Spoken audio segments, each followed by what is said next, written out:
Hello and welcome to Adventure Alone.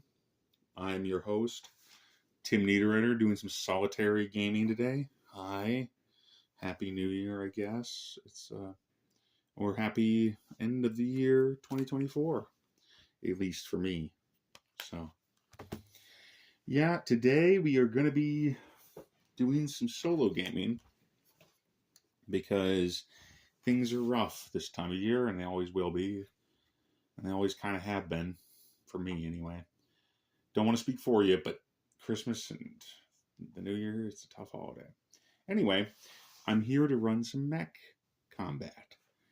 But this first is the prologue. This episode, we're going to create the situation. So in front of you are the miniatures I'm probably going to be playing with for this campaign or mission or whatever. I'm not sure if it'll be a campaign yet. We'll see. This is a prototype.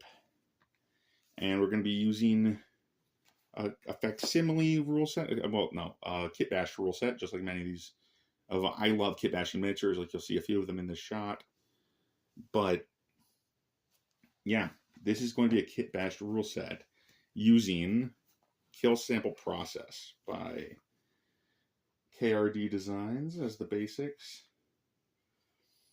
And yeah, it's similar to Forbidden Psalm, so if you're familiar with Morkborg, but it is not the most commonly known. It's the cyberpunk version of these games, Morkborg and Forbidden Psalm. So anyway, I could have been better prepared for that, but I've been really suffering a lot of indecision for what kind of game I want to run, what kind of RPG I want to use, or game I want to play with. The difference is, I think I'm going to use the double hit points. After modifications, the hit points for each character is doubled, and teams will be of 3 instead of 5. So, and then I'll come up with the scenarios through this method we're going to talk about now. So, yeah. The basic idea here is to be kind of a role-playing game, kind of a war game, a little bit of both, right? Best of both worlds, hopefully. And yeah, thank you to all the wonderful miniature designers here. We got TT Combat, we got Corvus Belli, Games Workshop, a few others. There's a lot of miniatures on this table. I don't know where all of them come from. You may be familiar with the Battlefield Gothic ships. Those are Chaos ships from Battlefield Gothic. Anyway, enough about that.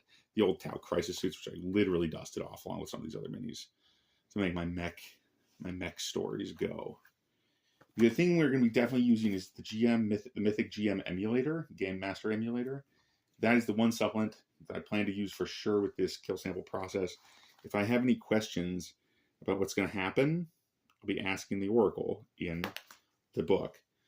And for these purposes, we're going to create one team of mech pilots and mechs that is the player character, the heroes, so to speak.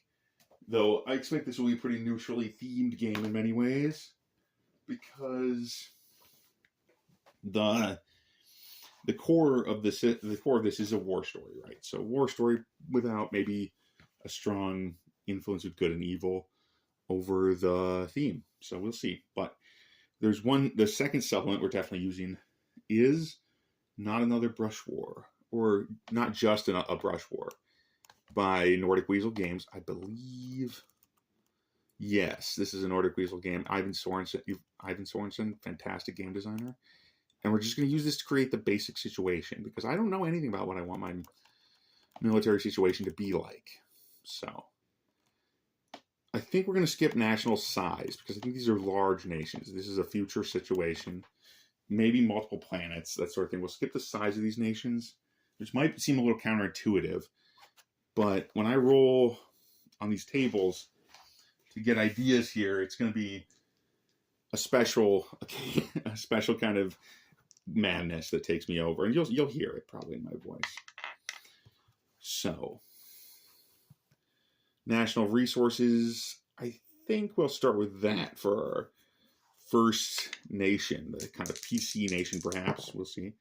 I rolled an 8 and a 9 because it says to roll twice. Oh, it says to roll more times for a massive country. So maybe I'll try more of them. But 8 is a knowledge base, and 9 is their strategic position. I think I'll just stick with that for now. So this nation that we're talking about, this future nation, has a strategic position and a knowledge base. Probably a knowledge base on how to make these old school mechs, like the War Machine models there. I forgot Privateer Press. Yeah. Those Elven Warjacks are serving as my main PC mechs, along with the old Salamander from Corvus Belli Infinity, which is my kind of, I see that as the hero mech, probably. The hero's mech. Or heroine's mech, we'll see. So, that seems good. I think we're going to skip a couple of these other tables. I'm not really worried about all this stuff. It's just to get ideas right. So, political system. Okay, this should be fun. I'm going to roll a D100 and see what kind of political system this country has. A secular military state. Oh, brutal. Okay, we're keeping that. That seems like a good one to start with because so it's heavily militarized, but it's secular. Okay. Let's see how we're legitimate. And we could roll for government legitimacy. I don't think we're going to do that yet because I want to keep that kind of a mystery. Same with popularity maybe should stay. Let's see how popular it is.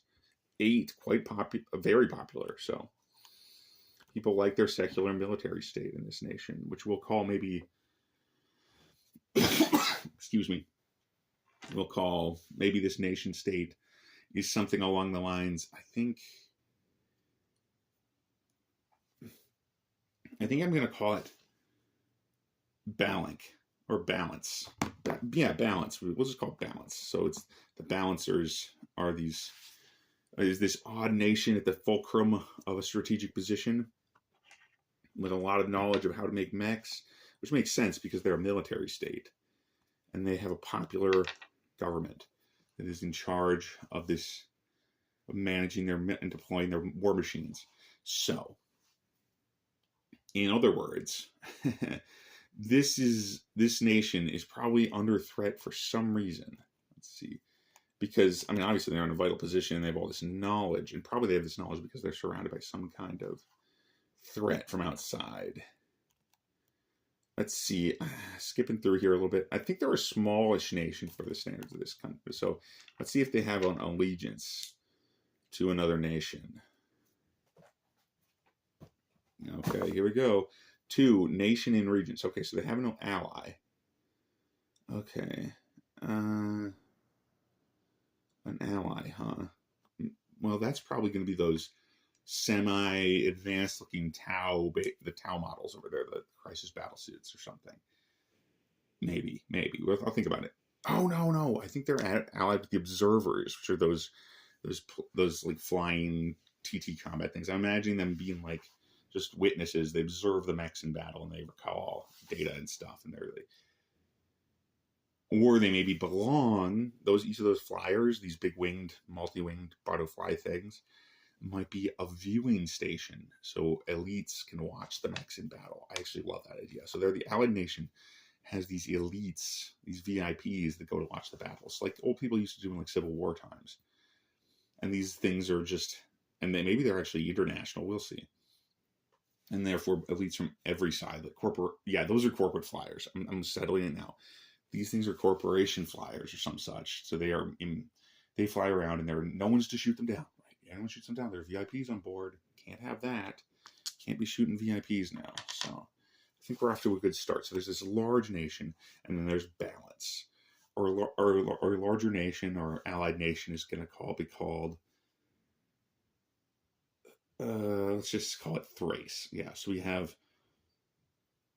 Thrace and Balance. Oh, Balance is like the heroic nation, the main nation, and then Thrace is their secondary, like allied state, which is more powerful than them, I think, or at least has more influence on the global scene. Whereas they are kind of fighting a last stand in some sense. So I think I might know enough about them already, honestly. Yeah, I think we know enough about them because I think because we know this is a war story. But I think we're going to roll one more time on another table for pressing concerns, perhaps.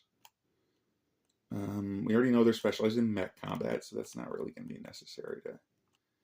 Okay, why we're at war. Okay, here we go. Yeah. Let's see if that works. if this is going to give us something we can use. A political uprising. Okay. Well, maybe. I'm not sure if I like that, but maybe it'll work. I think I might. I think the political uprising. I'm just going to go with it because I don't know. So this is a rebel. Maybe rebels in the neighboring nation have arisen, not in the main nation, not in Balance, but in Thrace. So those Thracian mechs are the Tau mechs are probably the Thracian mechs, and they are the rebel mechs for the most part. They've taken over the Thracian government, and the goal of the heroic characters, so to speak. I mean, they're sounding a little less heroic now, but these are our main. The team will be following primarily these guys in the middle. The blues are up against.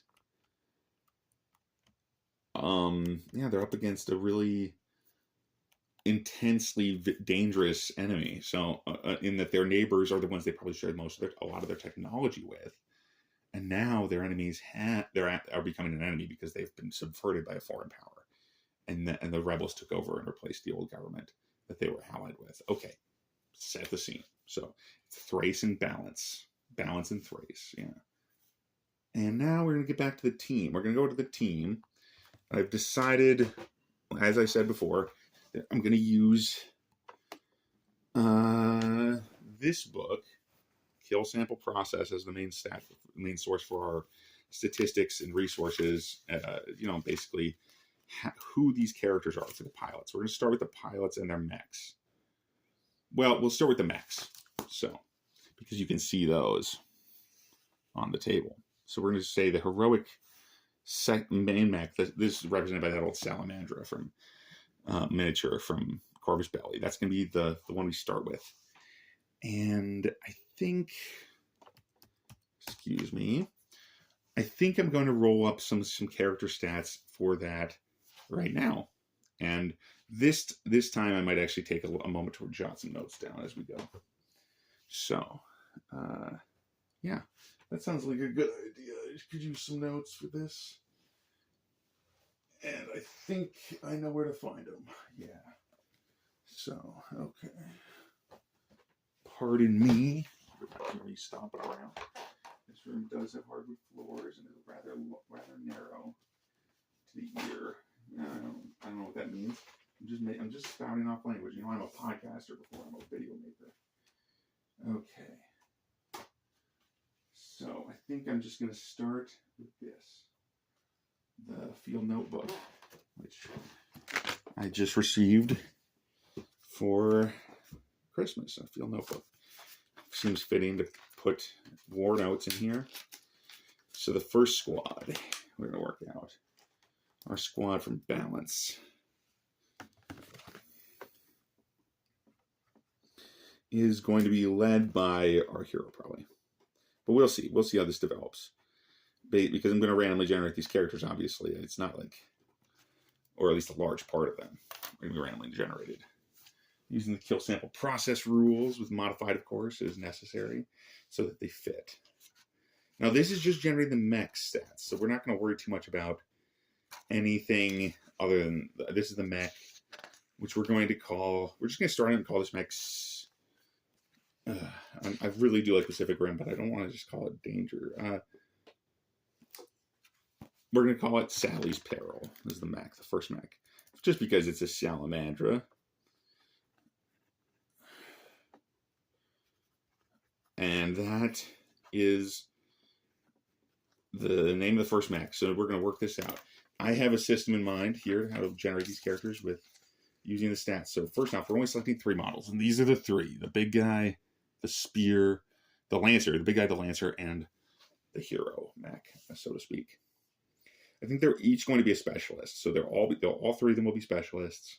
Because normally in kill sample process, only two specialists are selected, but usually you have 5 models. So we're going to select 2 of them. We're going to select 3 specialists, and they'll have double hit points. Or whatever, health in this game. So, step 1. We are going to assign, I'm going to select a special crew member. Okay, and the special crew member is, I think I'm going to roll this randomly. Part of me wants to. There's about 10 different types. So we're not going to include the last one or the dock. So yeah, I have a D10 here. Let's try that. Whee! That's a 9. So that's the old school. Okay, I don't know if that one's going to fit, but he's a sword master. I mean, this mech doesn't have a sword. So I think, well, I rolled one of those. How about I roll the other two, and then we'll choose which one goes to the commander, the master, or the hero, the leader of the team. A 5, which would be a drone operator. I don't think that's going to fit, actually, at all. And 3, which is a proxy. Okay, none of these, maybe we'll just forget specialists. I didn't check through this in advance. Yeah, I think we'll just play with no specialists, okay. Yeah, no specialism for starters. Maybe we'll add one later or figure something out. Yeah, I think we just got to figure it out later. So the leader here is going to be, we're going to pick the 5 stats. This is not random. And Sally is a mid-sized mech, so agility, knowledge, I guess that can fit. Oh, that's for hacking and stuff. So yeah. Presence, strength, and toughness. And then we have health. That's okay. Yeah. So yeah. So we're taking health points equals hit points equals toughness plus 8, then times 2. So we could have quite a bit. I think this is a mid-sized mech, so we're going to say use the second profile. Plus 2 toughness, plus 2 presence, because it's a shooter mech, and minus 2 knowledge, because it's old school, and minus 1, I'm going to say minus 1 strength, maybe? Yeah, no, minus 1 agility, because, it looks pretty agile to me, but minus 1 agility, we'll say. Just for no, yeah, okay. And then, and that means that 0 is in strength. Great, okay. Health is then, therefore, 20, which is really pretty tough, because it's 8 plus my 2 that I put into toughness. Yeah, okay. That's it for stats and the basics there. Oh, yeah, and then I'll have an armor score of 12. Which is the AC or whatever. It's with the target number to hit. Armor base is 12 for all characters. Okay, now is the fun part. I'm going to roll the feat. I'm going to reserve the right to re-roll this, so I'll tell you what I decide on, because not all these will make sense. Mutant, I guess. Let's try it. Okay, let's do. We get a random mutation minus 1 to 1 stat. Then we're going to get minus 1 knowledge. Now, mutation in this case will represent like a nanite mutation. Yeah, okay, that's cool. And that's my flaw, actually, is the main. My first one is the flaw. And that gives me minus 1 knowledge. And then, I'll generate the mutation in this. Oh, I can pick the mutation in a second. No, 1 random mutation, so I cannot pick it. All right, I'll roll that in a second here. And then 20 on my feet, which is experimental. Ooh, that's nice. Ah, okay. Yeah, okay, that's perfect for the Hero's Mech. It just gives a random ability at the start of each encounter. So they're trying out different abilities with the mech, which is going to be awesome, actually, because it's just a D6, and sometimes some more crazy stuff's going to happen, like being immune to shooting, taking half damage from melee, more agility, etc. But there's some negative ones on there too. Number 4. If you roll 4, it's shut down at the first turn. It must be activated again in the next turn, at the start of the turn, before it can take any actions. And then if you roll a 5, nothing, and on a 6, 4 hit points gained extra for that battle. Okay, so that's that. I'm not going to worry 100% about the credits. So I'm just going to figure out what we do with mutate. Well, I'm going to say it does have a mod, because it looks like a... Well, some of these mods... Actually, let's just think the mods and mutations are basically the same, I think. I think we're going to say, because it has 2 big guns. This is the interesting thing. There's a big gun there, and then a bigger gun there. Which is interesting. It's basically 2 gun hands. So I think that's going to be interesting. So what if we give it... Okay. I think I'm going to give it the auto injector for a mod. Yeah. So it'll have a chance to stand back up with a few hit points left if downed. So, heroic resolve. And then finally, we have mutation, which we will roll a d12 to see if we get. So, yep. Doodly-doo. So Sally has mutation number 4, unless I choose to go back. Hairy eyes. Okay, -1 to all presence tests. I think we're going to ignore that because I don't. It's just we're just going to say yeah. We have to roll it again. We have to roll it again because we got a random mutation. 9. Cat eyes. Okay. Ignore darkness, but problems in the light. Okay, that's better. I like that one better anyway. Hairy eyes is just silly. I mean, it doesn't even make sense.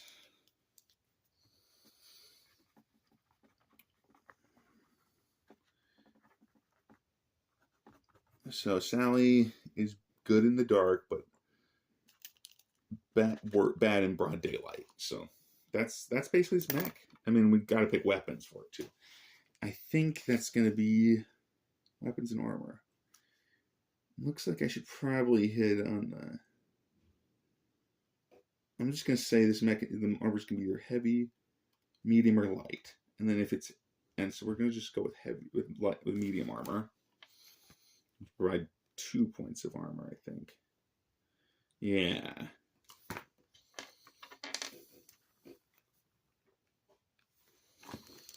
So 2 armor.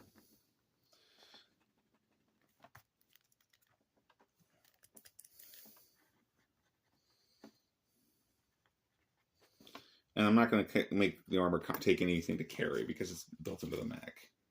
So we're not going to worry about that. Now weapons. I think that I'm going to pick one just that feels right. Which I believe for this vehicle should be a presence-based weapon because we're, probably a fast-firing one. And I'm thinking something powerful if I can find one. I mean, obviously this just sounds good, right? The best gun, but I'm thinking maybe something that fires quickly. Auto fire 2. Smart rifle, maybe. Smart rifle or smart... Yeah, let's make a smart rifle, which will represent, and then which will represent its big machine gun. Yeah.